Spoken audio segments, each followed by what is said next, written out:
Welcome to another episode of Talking College Football with J.J. Kitchen. Of course, I'm your host, J.J. Kitchen.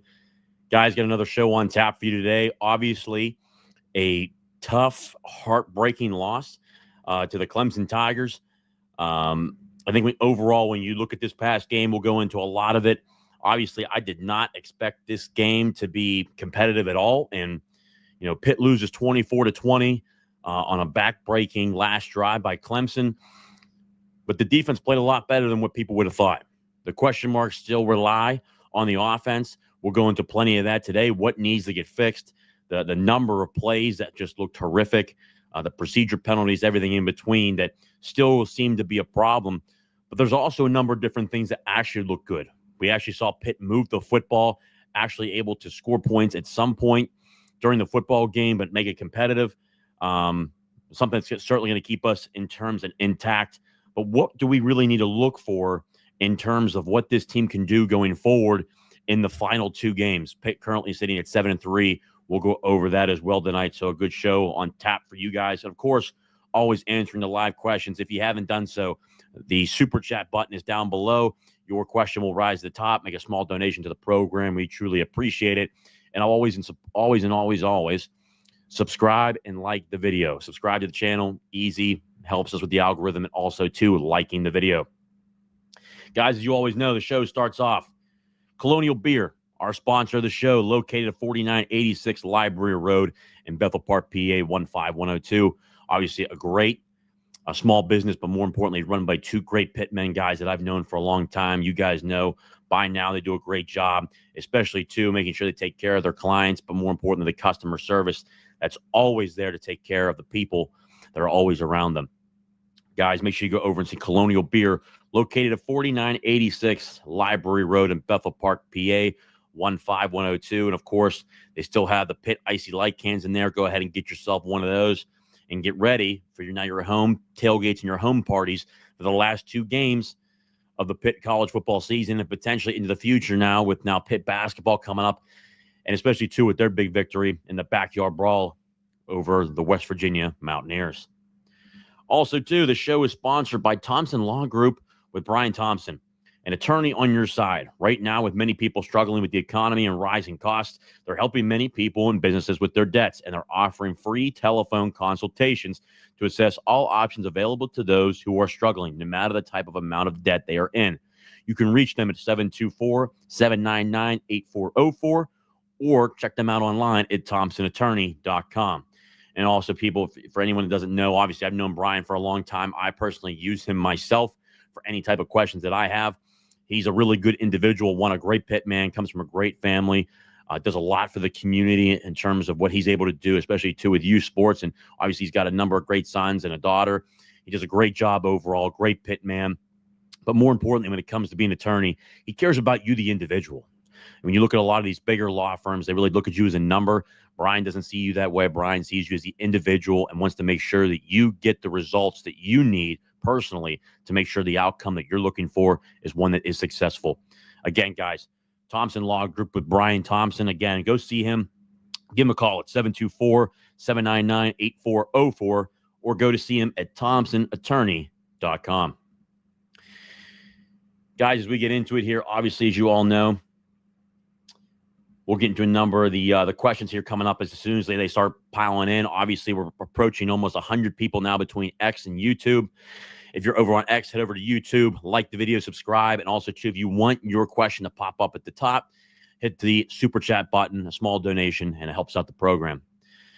But, guys, what we saw last time, yesterday, there was a number of really good and bad. And why I say good and bad, good for me, because one, I had Clemson winning this football game 31-14, which would have been certainly a blowout in a number of different proportions. Obviously, I knew early on in the week that Nate Yarnell was going to be the starter. Obviously, Eli Holstein, I think they did a good job leaving him. Obviously, he was not cleared, so he couldn't play. But just suffering 2 concussions in 3 weeks is certainly tough to take.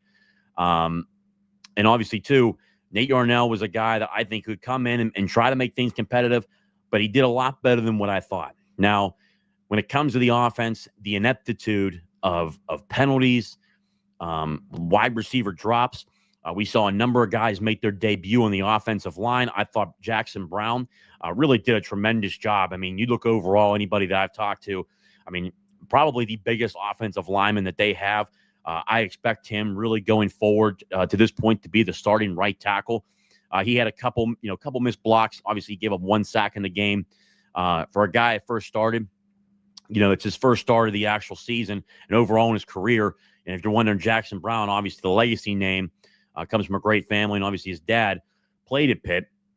But I thought he did a really good job. And I think when you look at the overall rotation of what Pitt currently has right now, from left to right, obviously, Ryan Jacoby was back in the lineup at left guard.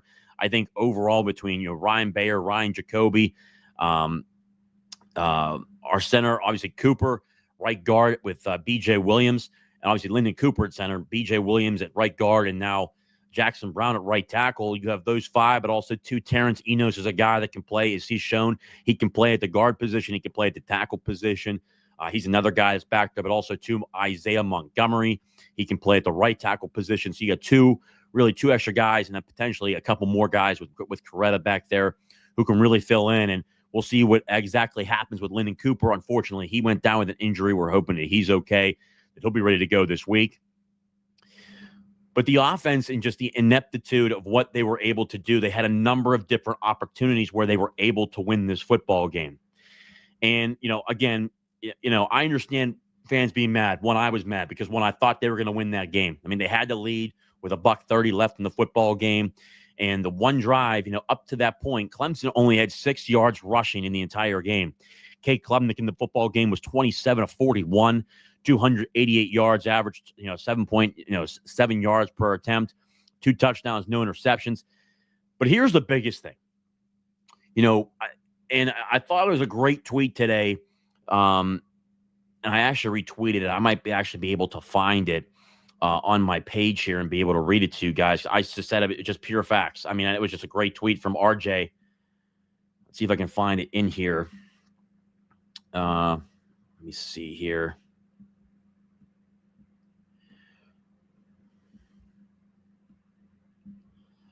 See if I can find it here. Here we go. RJ Sepich, hopefully I'm pronouncing that correctly. Obviously, it was with the University of Pittsburgh in football. No longer there anymore. He took another position. Tremendous guy overall. He's done an incredible job when he was at Pitt. It was hard to lose a guy like that who's just really good overall and a great individual. He put out a tweet today. Optimism after yesterday's tough Pitt loss. The backup quarterback threw for 350 yards on Clemson. The system works and can be refined. The sophomore linebackers are incredible. The young D-line is developing well. Bell, Holstein, Reed hopefully will be back. Finish strong, set up the 2025 hype. I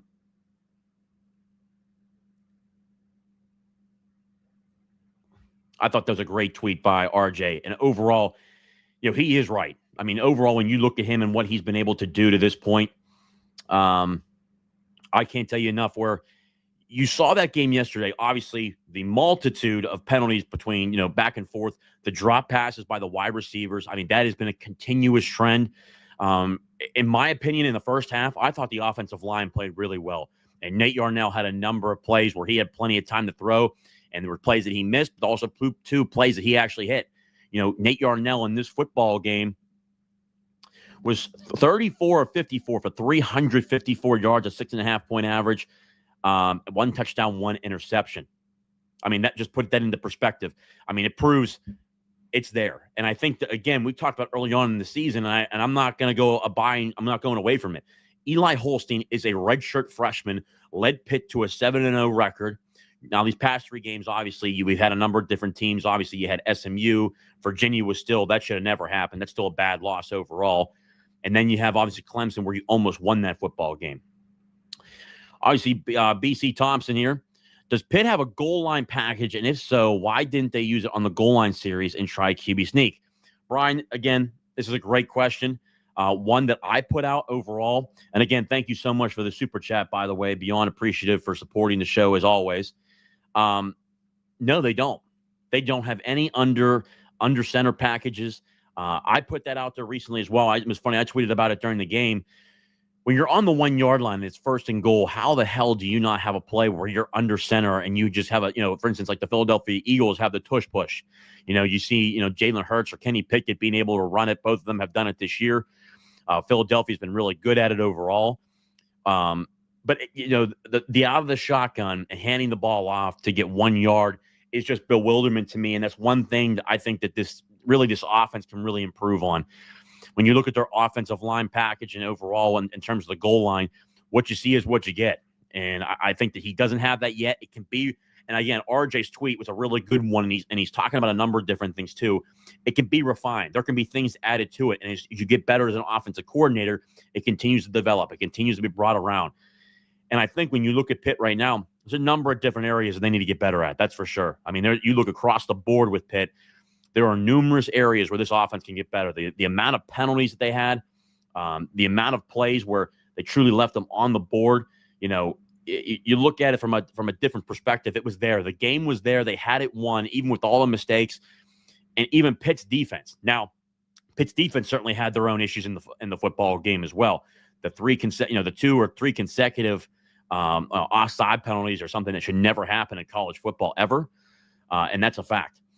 But for me, when I look at this game from the mistakes that they made, Clemson's a really good football team. It's a Dabo Swinney coach football team. Cade Klubnik has really come into his own this year. There's a lot of positives to take away from this. Obviously, Pitt did not play its best game. They only lost 24-20. The last drive of the game for Clemson, you really just looked at it and just said, man, if they could have just held on to one more drive, it would have been something great. That's a fact. But to Brian's point here, no, they don't have one. And I think that truly needs to change. I truly think that overall, when you watch this team play, it needs to change to the point where they need to have something in there for a goal line package to where, I hate to say it, almost like a Frank Signetti where they're on the 1 yard line and just have an overload of packages. Or if you don't want to do that, for instance, for what Cade likes to do, at least don't bunch them up. Spread them out. Spread out your offense to where you have wide receivers all the way out on each side. So you're spreading the defense out. You're not allowing 9 guys into the box. You really create that opportunity to where you can step up and say, hey, you either can have an option where you can run the football at the running back, the quarterback, or something that has in between slant routes to where you can have the option to throw a slant route. But to this point, we didn't see it. We didn't see anything that was to the point of saying, this is what their goal line package looks like. And that was a little concerning. That's why I put that out during the tweet during the game. That was concerning to see. But at the same time, though, there's a lot to like about what Cade brings. And I saw some people tweet out, for example, they didn't like, I saw some people tweeting that, Cade Bell's over his head.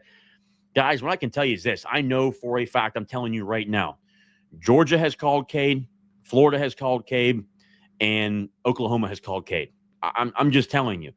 They understand what's out there. The guy gets better. The guy will make corrections. Now, when it comes to the other portions of the staff, I think there needs to be a couple changes. I think that, I'm not going to point out names, whatever, to certain coaches on the offensive staff, but there are certain guys that I think that this may be a bit too big of a level for them. I think there may be some guys, unless we see some changes in these last 2 games, it needs to change. The procedure penalties, the false start penalties, the illegal shifts, illegal formation. These type of penalties should not be happening to this point in the season. It just can't happen. It just can't. Something's got to give. But Brian, that was a great question. But I'm telling you right now, I think if I know Pat Narduzzi well enough, I would think that to this point, there's going to be some changes coming forward. There's going to be some changes to where, at least have a goal line package that's in there at the 1 yard line where we don't see that kind of stuff happen ever again. And I would imagine some changes will be made here in the coming weeks. So, but a very good question. But more importantly, thank you for the super chat to the show. It certainly helps out the show. So thank you so much. Very cool here. A Clemson Tiger. Good game pick. Go Tigers. We really appreciate that. Appreciate, obviously, the game. Clemson fans were nice as hell, before the game, after the game, everything. The same thing from what fans told me down there at Clemson. So really appreciate that from top to bottom.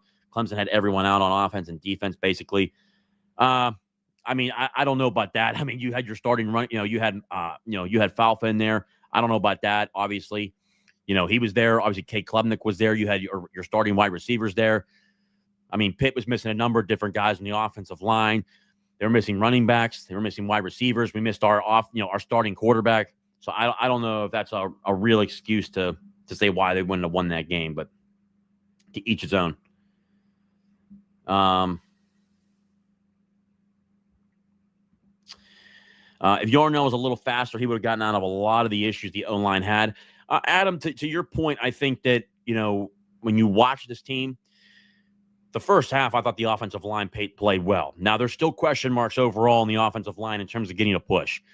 The run game, I think, is not doing well enough when you look at the overall stats here. And I'm probably just going to go ahead and share my screen with you guys. Probably better to do that. Let's see here.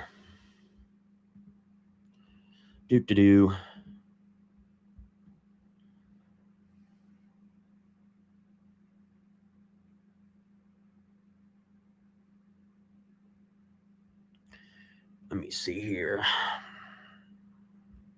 Present. Share screen.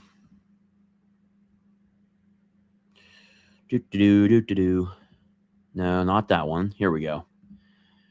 All right. So here we go. Obviously, when you look at the screen here, the numbers are pretty telling. I mean, Eli Holstein's a starter, and I think that, Nate Yarnell was able to do enough to keep it competitive. Obviously, we certainly didn't score enough points. Touchdowns were at a premium. We missed a field goal. Obviously, it was a deep one. I think it was like 61 yards. That's not on, heck, it had the distance. It just wasn't on target, which, hey, Ben Sauls has been killer the entire year. The guy's probably, in my opinion, the best kicker in absolutely college football. We're lucky to have him. But overall, you look at here, Nate Yarnell, 34-54, 350 yards and 6.5 average. Kate Klubnik, 27 of 41, 288. Phil Maffa, again, to the Clemson fan, you still had Phil Maffa that was there. He had 17 carries for 17 yards. I mean, we absolutely shut him down. Tremendous job by the Pitt defense there in terms of stopping the run. Pitt was just absolutely dominant in terms of defense the second half. I mean, they gave up literally one touchdown in the entire second half. I mean, just an absolute hell of a game by Pitt's defense until that last drive. It is what it is.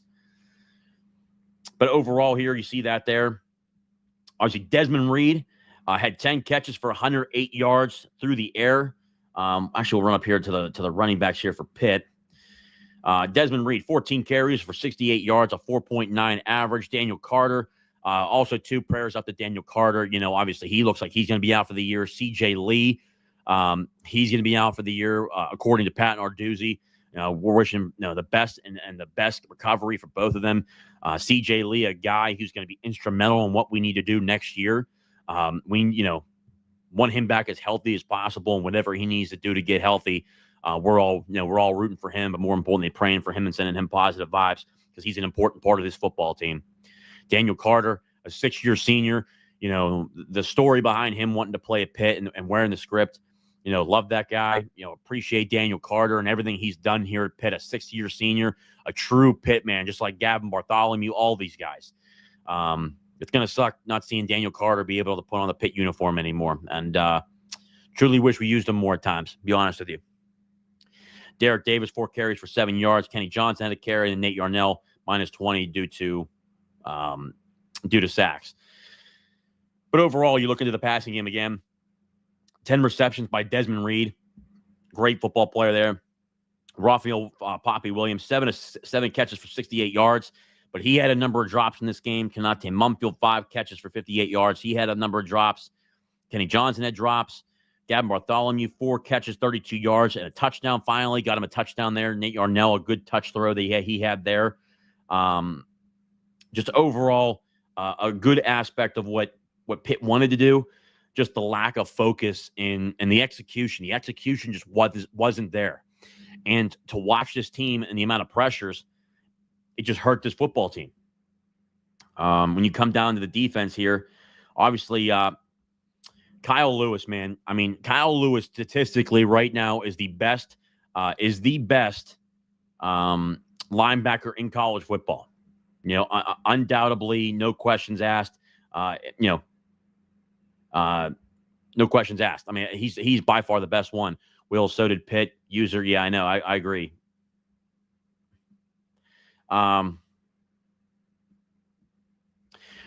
What was I saying there? Oh, yeah. So Kyle Lewis easily Pitt's best linebacker at this point. But, I mean, Kyle Lewis is playing at an All-American level.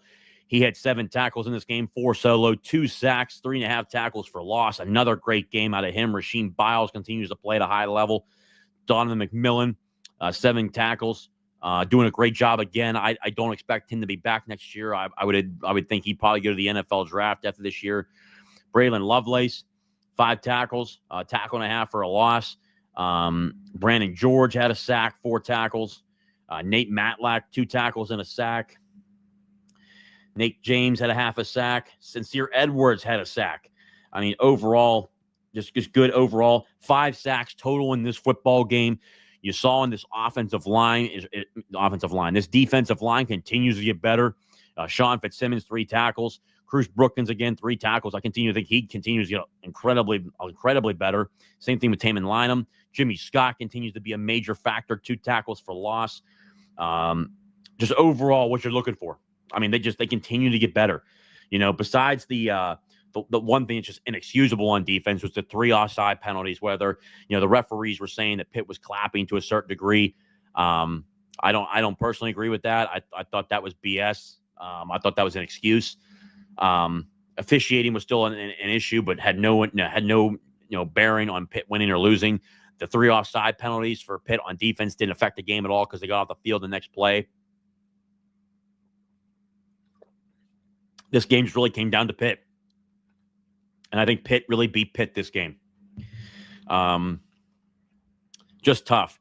I could have done, it's so hard anymore to watch some of these games. But at the same time, though, I'm a guy that I put it into perspective. Fans are obviously losing their minds on Twitter, after the game. And while I understand, I was certainly upset. Brian Thompson, our sponsor, I sit with him at the games for the show. Obviously, I sit at the game with him. And I can tell you this, I was not happy at all during that football game, especially to the way they lost. But there has to be some perspective put into this. Cade Bell, yes, is a young OC. To say he's in over his head is absolute bullshit. That's absolute BS. Can the execution get better? Yes. No, without a doubt. That's straight facts. But you saw a number of adjustments in this game. We threw for 350 yards. Let's go by team comparison here. Let's really break down the numbers here and talk about team stats. So obviously, we threw for more yardage. We had more first downs. We were better on third down efficiency. We had more third down efficiencies. We were 1 for 2 on fourth down. They were 0 for 1. Total yardage, almost 100 yards more on offense. They had 346. We had 438. That has to be talked about. To say that this guy's in over his head, we almost had 500 yards of total offense. It just didn't convert into points. We didn't finish drives, but we were clearly moving the football. That's a fact. We had 438 yards of total offense. They had 346, the passing yards. We had 350. They had 288. We kept them under 300 yards passing, and then we absolutely dominated in the run game. They had 58 yards rushing. 50 of it came on the last play for Clemson. They had 8 rushing yards up to that point. An absolutely incredible game by the defensive line and the defense. Being able to stop the run. Keeping us in the football game with our offense struggling, not being able to score points. Penalties, though. This is the margin right here, guys, that just absolutely pisses me off. And it's a continuous factor in a number of different games. Clemson penalized 6 times for 57 yards. Pitt penalized 13 times for 100 yards. That's inexcusable. That cannot happen if you want to win football games. You cannot win football games if you are penalized at that high of a rate. We almost doubled their penalty yards. Pretty much doubled it. More than doubled the amount of penalties that they had. It's got to be more discipline. And 2, you look here at the possessions, the time of possession, we actually beat them in time of possession.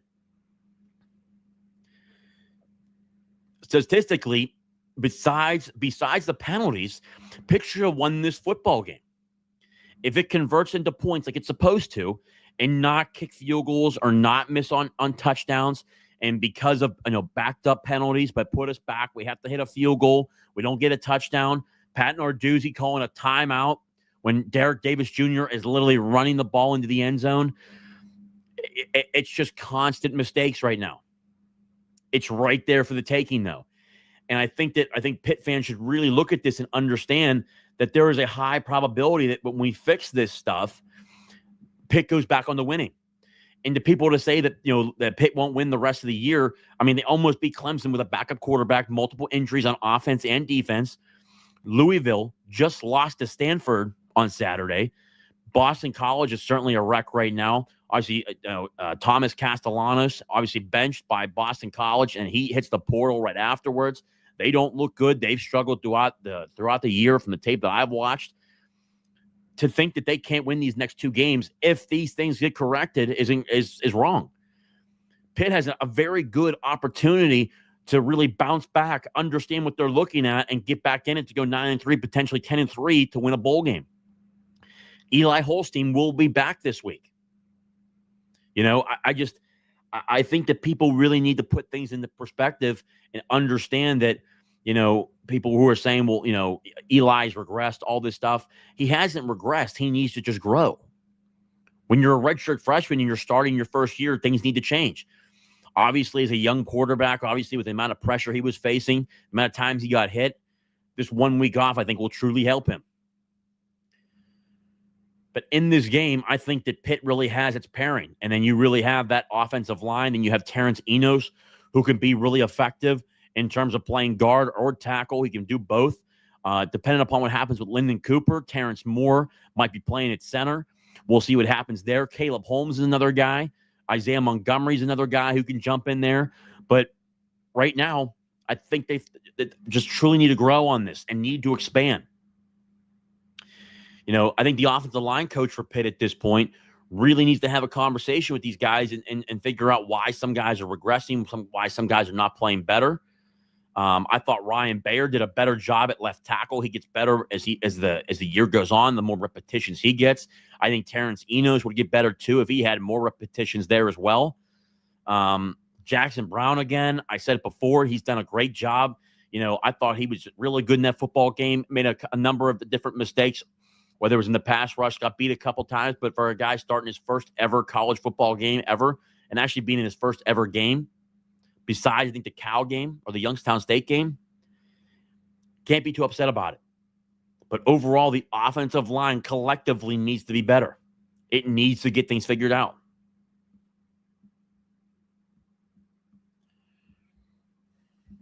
Let's see here. Also, too, there's Reed. Team stats there. Also, too, as we go through it here, Gamecast, Nate Yarnell. And just shout out to Nate Yarnell, a full week of practice. Being able to throw for 350 yards is no easy feat. Obviously, if you're watching this on the screen right now, obviously there's a touchdown run, the last one of the game. McMillan takes a bad angle, but, it is what it is. There should have been other guys that made that play there. You look at the overall standings, Pitt 3-3 in conference play, 7-3 overall. In terms of the conference, it looks like it's pretty much a 3-team race now with only 2 games remaining. SMU, Clemson, and Miami. 2 games remaining. I would think SMU is going to certainly get into that game. Obviously, they're having a hell of a year. Still lots to play for, obviously. Also, too, really big factor here, attendance. Guys, it was a great crowd yesterday. 58, almost 59,000 people there. I mean, it was loud, too, on the TV. Even the announcers were saying how loud it was during the game. You can't talk about it enough, and it's a shame. It was senior day. People showed up. It was just really good overall. Just a good game. But I think here I'm going to try to show up here, see what I got here for you guys. Pull up the Pat Narduzzi post-game presser. There's a number of comments that he made in there that I think that you guys would like to hear. I thought overall, let me see here.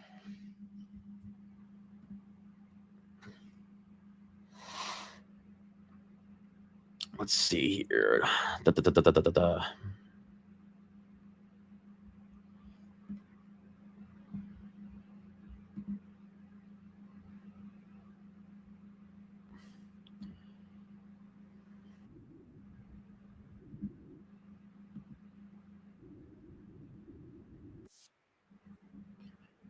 Let's see here. All right, I got to share my screen with you guys.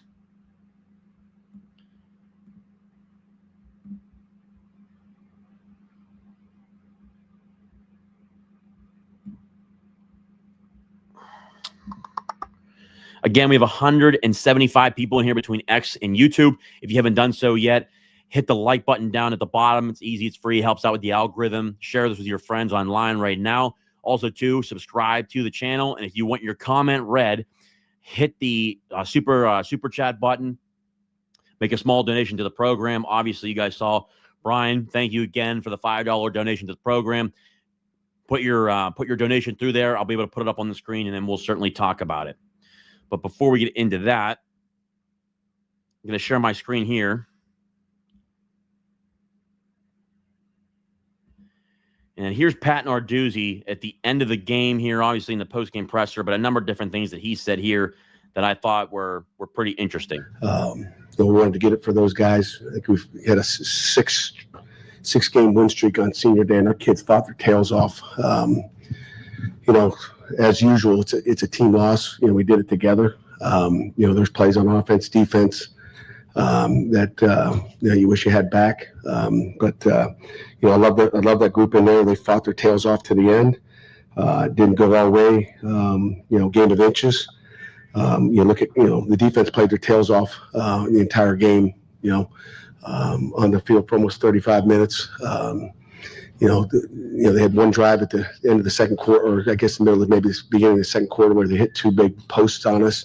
Our guys tightened down. We made some adjustments and fixed it, but that, and then a 2-minute at the end of the half where they made some plays and we didn't. Wasn't some good coverage, and they got a field goal before the half, which was a critical field goal. And then again, we pitched a shutout defensively in the second half until minute 36 in the game, and a quarterback draw. Which they've run quarterback draws. They got us in a good coverage for it. Our stun up front probably wasn't as clean as you'd like. We'll look at the tape. I briefly saw it from an iPad, but was focused on the 2-minute for our offense at the end. And then offensively, they hung in there, made a lot of plays. Again, there was a lot of good plays out there for us. I mean, Nate Yarnell had a heck of a game. I think we didn't protect the quarterback. We've had some shuffling going through our line, as you guys know. Jackson had to start. Jackson Brown had to start at the right tackle spot. Another change. In the line. Jacoby was out in the second quarter, I believe. So we had another change there. And again, just part of the game. It's next man up. We got banged up last week. We got banged up a little bit more today. On top of that, but I love the way our guys played. We had an opportunity. Offensively, you look at it, we had a missed field goal in the second quarter, I believe. Long one, not easy. Ben's been outstanding all year, and he's a hell of a kicker. Then we had the goal line stand down there, first and goal at the 2. We didn't break the huddle fast enough a couple times. We were huddling up. Maybe we should have just gone tempo. And we were too slow getting up, lined up. And, it starts with me making sure they're ready to go. And we had I call timeout when Derek Davis goes over the top. I don't know if they stopped playing. I didn't see that play yet. But, I look back at myself like maybe if I didn't call that timeout, maybe it's a delay and we score a touchdown and we don't matter. But we need to score at the 2-yard line. We got to get 6 points instead of 7. Put that one on me for calling a timeout. And I was just worried about that clock going down. We were tight on time, and I didn't want to be backed up 5 yards for a delay game. So operationally, we got to clean that up. But kids fought hard, and it's a game of football. They did a nice job at the end, and Cade, Klubnik, had a heck of a play. Dude can run. So questions. On the right after you called that timeout, you guys had 3 straight offensive penalties for different things. What was going on? What was the issue? Was there a communication issue that was getting the plays in late? The fans at one point were like counting down the play clock. Yeah. Again, I think we were trying to huddle with our skill guys, and we just didn't break out fast enough. I couldn't tell you exactly what it was, but we were down on the clock, and that's why it happened the first time. I wasn't going to get a delay game, but those were critical. Why did dogs live longer in the 1970s? Back in the 1970s, a golden retriever's average lifespan was a full. What on that last play? I guess what do you think led to that? Were you guys just so far back in coverage that he had a lane, or? Again, I think, we were in a two-man concept, which got us, at the end of the half too. Again, just maybe went back to the well too much on that. Again, as you guys know, through the year, our defense has been outstanding. I had complete confidence in them at the end of the game. 2 minutes, I'm like, shoot. At 2 minutes at the end of the half, 2 minutes at the end of the game, like our defense has been like lights out all year. And again, they got us in a good coverage, and then we didn't rally and make a play on the quarterback. We got to get him down. He took it to the house. Let's at least let him kick field goal and tie it up, whatever.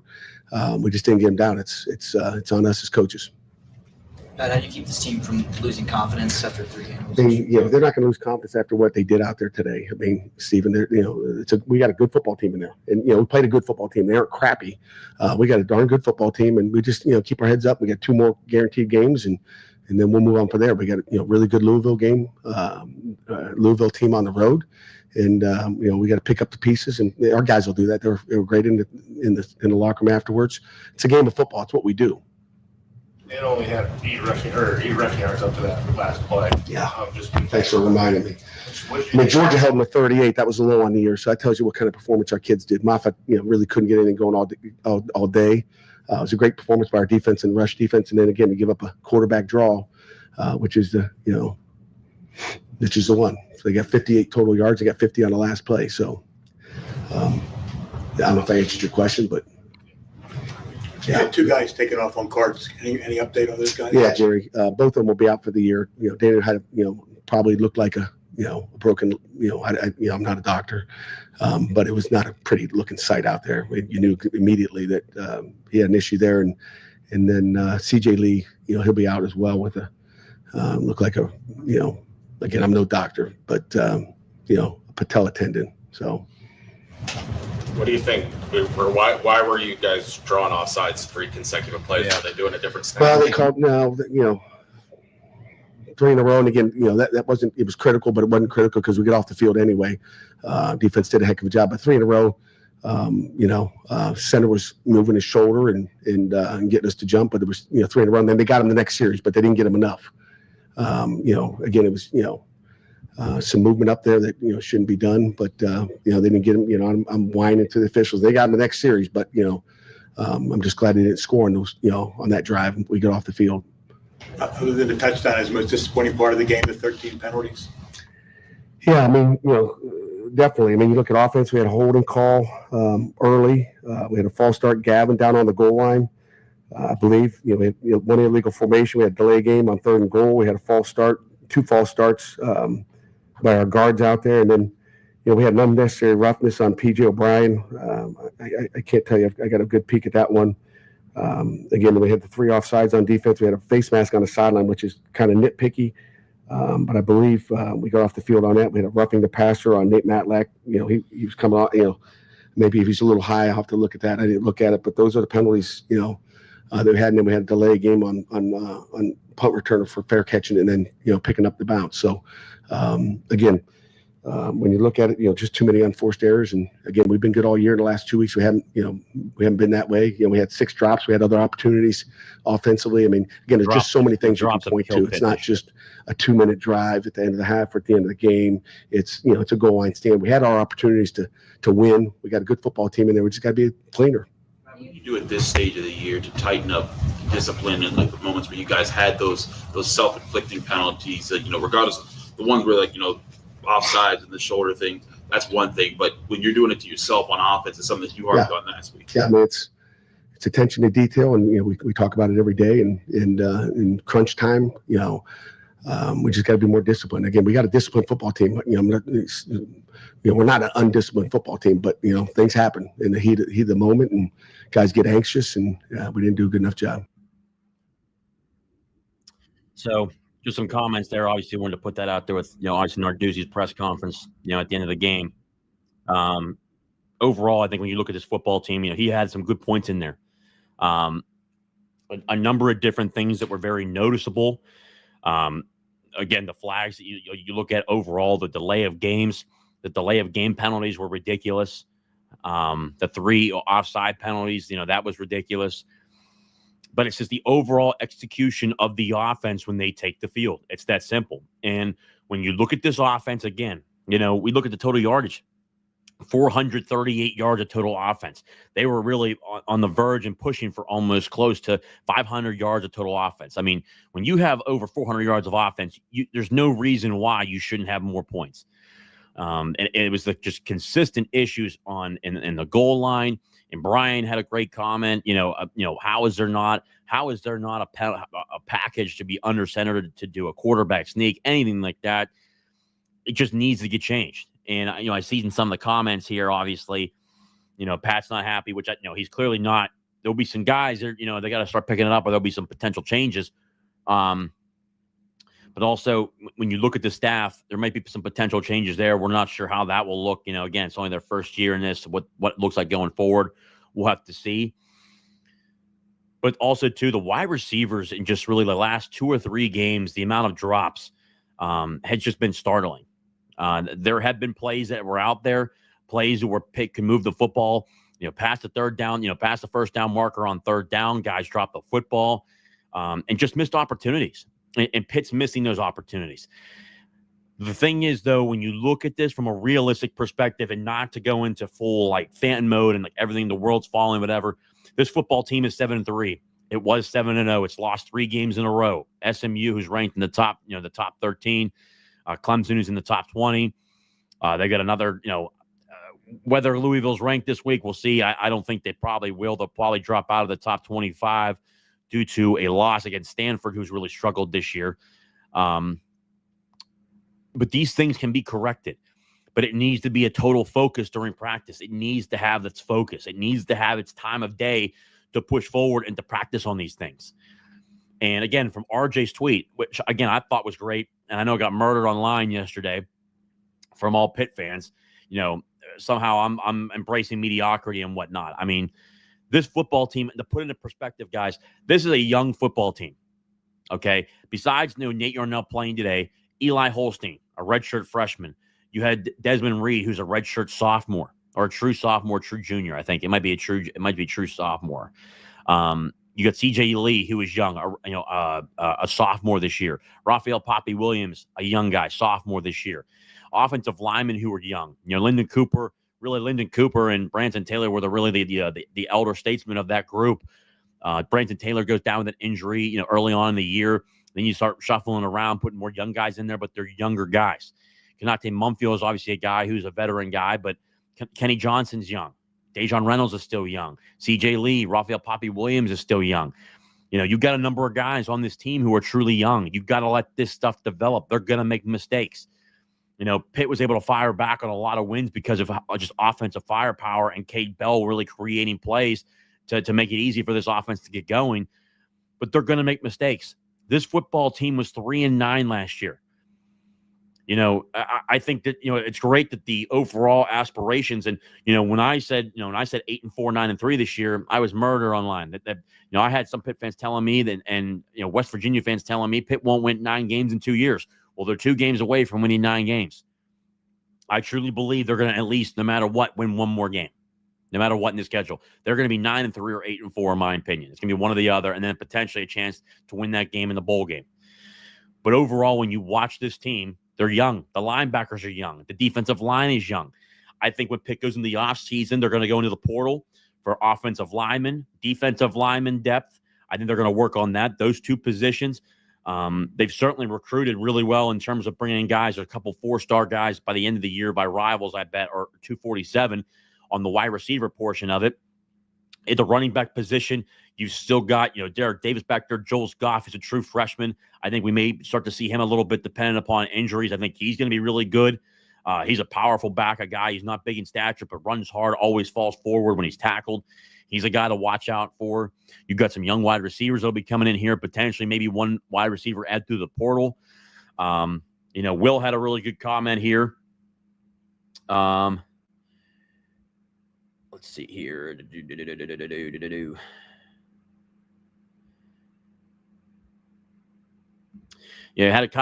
Will had a really good comment here. Kyle is going to get paid, meaning Kyle Lewis, obviously being, statistically the best linebacker in college football, playing at Pitt.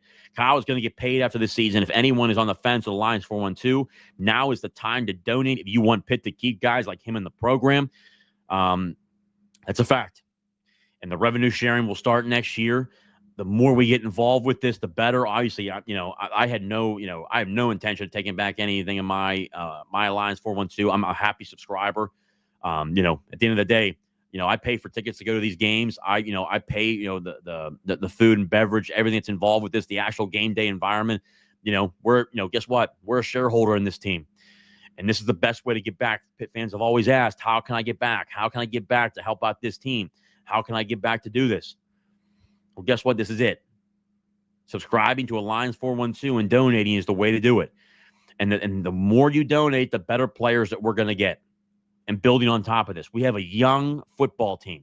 A young football team that has really, in the terms of the national perspective, has really overshown and overgrown anything it was supposed to do this year. They were guessed at 5.5. The over-under at 5.5. They're at 7. I expect them to get to 8 at least. Potentially with a bowl game, 9, maybe even 10 if they went out. I mean, guys, at the end of the day, I'm pissed off too that they lost. They've lost 3 straight games. They were 7-0 at one point. But to some people to say, like, well, the sky's falling, it's every year with this. Well, guys, we were 3-9 last year. We changed offensive coordinators. We changed entire offensive staffs. We had injuries.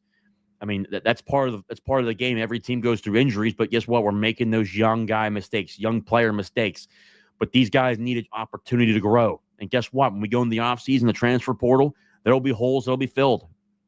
Potential gaps in the offensive line, gaps in the defensive line. These things need to get filled. But that's through player acquisition. And the more we get involved with that. And now, obviously, with Alan Green, the new athletic director at Pitt, these things can really move forward. But you got to buy into the vision that's currently there. A 3-9 team to wrap around and potentially be a 9-3 football team, an 8-4 football team, and then now a bowl game. It's night and day. Guys, I would rather. It's frustrating to watch the offense just go into inept mode with some of these, delay of games, illegal procedures. It's it's beyond frustrating, but it's better than anything we watched last year. That was absolute inept every single game. There was no chance. Pitt didn't have a chance to win really any of those games last year, besides the Wofford game. So, at the end of the day, guys, we knew what we were getting involved with here, especially too with young guys. Young guys being, needing development, needing to get plays. RJ had a great point. And again, the comment from RJ, finish strong, set up 2025 height. It's that simple. That the 2025 potential is already there. And then obviously Ryan Berry, I think he even goes to NC State.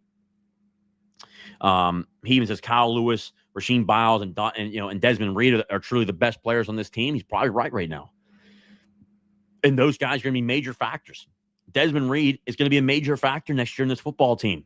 He's going to be a leader on this football team. It's hard to find guys like that. And he's going to have a major factor in what he does going forward. And this system really puts him in an obvious position to potentially play the National Football League. Overall, it's a young football team. Trust me, guys, you have every right to be frustrated. Every right. Heck, I'm frustrated. But there has to be some relevant common sense to say, there are going to be times where the team takes a step back. There's going to be a time where they take 2 steps forward. I had I can't remember his name on Twitter, but a guy from NC State who loves to talk about, TV contracts and everything what I do when covering the ACC. This game can get really out of hand. Clemson, the second half team.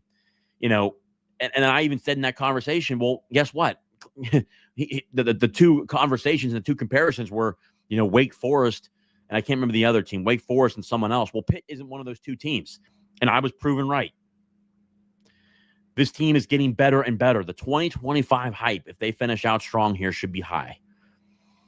It's truly there. And the more we buy into it, the more we get into it, the better off it'll be.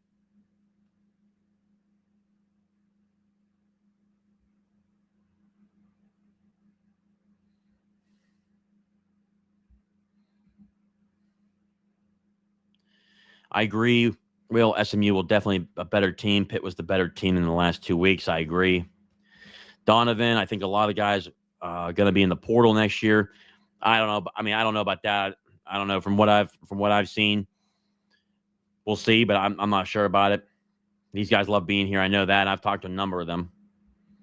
Saw something that the average attendance was up a fair amount from prior year, which is encouraging. Panther Pitt continues to be phenomenal. Marcus, that's a very good comment too. Obviously, yeah, the average attendance this year overall, I think, was at 53 or 54,000, up from 48,000, 47,000 from I think it was 46,000 from the previous year. I mean, obviously a major jump because obviously Pitt was not good last year at all. But overall, when you look at this team, the fans have really showed up towards the portion of this season.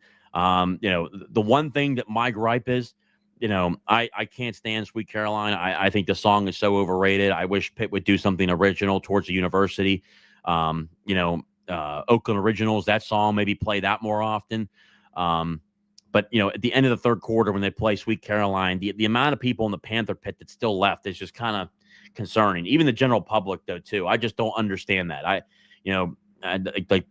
It's not even just Pitt fans. It's like Steeler fans too, watching them. It's like getting ahead of traffic early. It's like, man, if that's how you are, then why did you even go to the game? I couldn't imagine buying a ticket to go to a game and then leaving before the fourth quarter's over, especially in a tight ball game. I understand it was a blowout or something. I get it, but overall, though, the Panther Pit had another great year full of support. I think it was like 58,000 there that was there yesterday. I mean, it was a great crowd yesterday, and it was loud. And on television too, I went back and watched the tape like I always do. It was loud on television. I mean, when Nate Yarnell got hit in the head and they didn't call penalty at the first point, that crowd was so loud. I mean, it was unreal to be in the stadium and to witness it was truly incredible. So, we'll see going forward, but all I know is this, guys. The more you can do to get involved with the Lions 412, the better, because we need these guys to stay. I know a lot of them will stay. I know Donovan talking about how potentially he thinks a lot of those guys will go to the portal. I think from a number of different guys that I've talked to, guys that are former players or current players on that team, will truly stay there. I think like any other football team, you'll see a couple departures, but when the money's there, I know there'll be some good contracts to go through there. And obviously, Alan Green, give him a full year. Alan Green will be a hell of an athletic director here as they truly and fully embrace Alliance 412. And obviously, too, I urge you to go read the ESPN article with Chris Bickle in it, who said we will be a national contender in terms of NIL and being able to be there and revenue sharing. And I like Pat Narduzzi's style. If you perform and you play well, you're going to get paid. If you're not, and you want a better opportunity, maybe you got to go somewhere else then. But overall, I like what Pitt's doing with NIL, and we continue to grow at a fast pace. Just more and more people getting involved, the better. It's that simple. Well, guys, if there's no more super chats, we're at 53 minutes right now. We pretty much talked about it. I mean, the things that need corrected: the undisciplined penalties. 10 penalties for 103, 13 penalties for 103 yards. That cannot happen. That's got to change. That needs to get corrected. Overall, the offense in general, the whole entire rhythm of what this team does needs to get better on offense. Finishing drives, scoring touchdowns. Touchdowns lead to games that you win. Field goals lead to games that continue to be highly contested. And at the end of the game, when you don't make a stop, you lose those football games. Lou, do you think Nate will start against Louisville? Keep up the great work, JJ and Hilda Pitt. Lou, I appreciate your support as always, and I appreciate everyone who does the super chats and donates to the program, and also too shares this if you have not done so. Subscribe to the channel, like this video right now, share it on Facebook, on X, on Pitt Panther Fanatics, everything that's great. The channel continues to grow because of each and every one of you. So thank you for guys like you, Lou. I don't think Nate will start against Louisville. I think Eli will be back. Which is how I think it should be. I think Nate did a good job. I mean, there were a number of plays in there you just had to shake your head like, what the hell are we doing? I think obviously Eli's much more mobile. I think that's the only thing that really hurts Nate is just his immobility to move around in the pocket to where, why we even ran some of those plays where why would we run a quarterback sneak with him when he's not fast? I just don't understand that. That's such a bad play call, but I do not think Nate will play against Louisville. I think Eli will be back and healthy. And I think Pat Narduzzi actually may have said that as well. Will, thank you so much again for the super chat. As always, guys, thank you so much. Pitt has done well overall in the portal, but too many guys need to move on that haven't. What's your take on that? To be honest with you, Will, the more we go down the ropes of this being a business, I agree. I think there are some guys after 3 or 4 years maybe need to move on, that need to move on and move on with space. But there are maybe some of those guys, I think when you look at them, they're team leaders and they're guys who keep that locker room in check. I understand keeping those guys. But I think that as we start moving on in this thing, you're going to start seeing more and more guys, I think, maybe getting that push and not in a bad way, but getting a push to say, hey, have those honest conversations at the end of the year and say, hey, you're more than welcome to stay on the team. But if you want to play college football, it's just not going to be here. And I think that some of those guys will certainly take that route and leave. There will certainly guys, and again, I can already see it now. Like any other college football team, there will be players that leave and go into the portal. Okay, one thing that Pitt really does well is that Pitt develops talent. But also, too, there are going to be guys that didn't play this year that people might think, oh, well, they'll be back next year. They'll play next year. They're probably not. They're going to go somewhere else and try to play. There's nothing wrong with that. That's why the portal is there to add other people, too, and obviously recruiting classes and development. A lot of these guys that people thought weren't going to be any good. Rasheem Biles has turned out to be a tremendous linebacker. Kyle Lewis, a 3-star linebacker. Another one. He's a great linebacker. Brandon George has turned into a really good linebacker. Braylon Lovelace, a great linebacker. Francis Breu continues to get better on the defensive line. Anthony Johnson should be back next year. I think he'll be really good next year in the defensive tackle position. Sincere Edwards continues to get better each and every game. You're watching it from a collective standpoint to where it makes a lot of sense. It truly does.